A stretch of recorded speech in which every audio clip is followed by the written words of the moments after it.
Question number 7. Three identical cubes of size 4 cm are joined end to end. Find the total surface area and lateral surface area of the new resulting cuboid அப்படின்னு கொடுத்துருக்காங்க.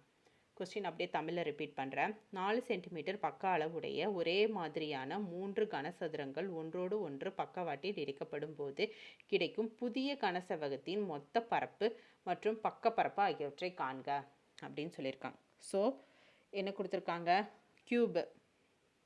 க்யூப்ஸை வந்து 3 க்யூப்பை வந்து join பண்ணுறாங்க. Join பண்ணால் ஒரு new ஷேப்பில் ஒரு பெரிய க்யூப் கிடைக்கும். ஸோ அதோட சைடு வேல்யூ வந்து 4ன்னு கொடுத்துட்டாங்க. ஸோ அதையும் நான் மென்ஷன் பண்ணிட்டேன். ஸோ இது மூணையும் ஜாயின் பண்ணுறாங்க. ஜாயின் பண்ணும்போது இதோட லென்த்து வந்து அப்படியே ட்ரிபிள் ஆகுமா, இது 4ங்கும்போது இது 4 ஆகும், இது 4 ஆகும். ஸோ இது அப்படியே இதாகும். அதே வந்து பிரெத்து வந்து 4 தான் இருக்கும், அதே ஹைட்டு வந்து 4 தான் இருக்கும்.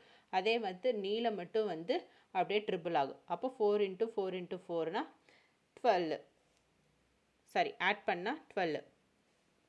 ஸோ எல் வந்து 12 சென்டிமீட்டர், பி வந்து 4 சென்டிமீட்டர் தான், ஹைட் வந்து 4 சென்டிமீட்டர் தான். ஸோ டோட்டல் சர்ஃபேஸ் ஏரியாவுக்கு நமக்கு ஃபார்முலா தெரியும்.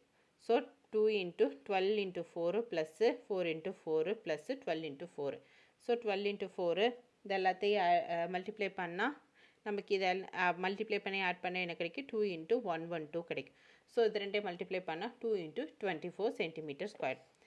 லேட்ரல் சர்ஃபேஸ் ஏரியா கண்டுபிடிக்கணும். ஸோ அதுக்கான ஃபார்முலா என்ன, 2 × L + B × H. So L + B, L value என்ன 12, B வேல்யூ வந்து 4. ஸோ ரெண்டையும் ஆட் பண்ணால் 16, H வேல்யூ வந்து 4. ஸோ இது எல்லாத்தையும் மல்டிப்ளை பண்ணால் 2 × 16 × 4 மல்டிப்ளை பண்ணால் என்ன கிடைக்கிது, 128 சென்டிமீட்டர் ஸ்கொயர்னு கிடைக்கிது.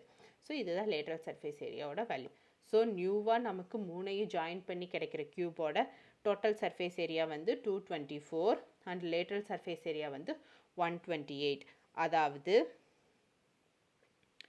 மொத்த பரப்பு மற்றும் பரப்பு, மொத்த பரப்பு வந்து 224, பரப்பு வந்து 128 அப்படின்னு நமக்கு வந்து கிடச்சிருக்கு. இதுதான் இதோட ஃபைனல் ஆன்சர்.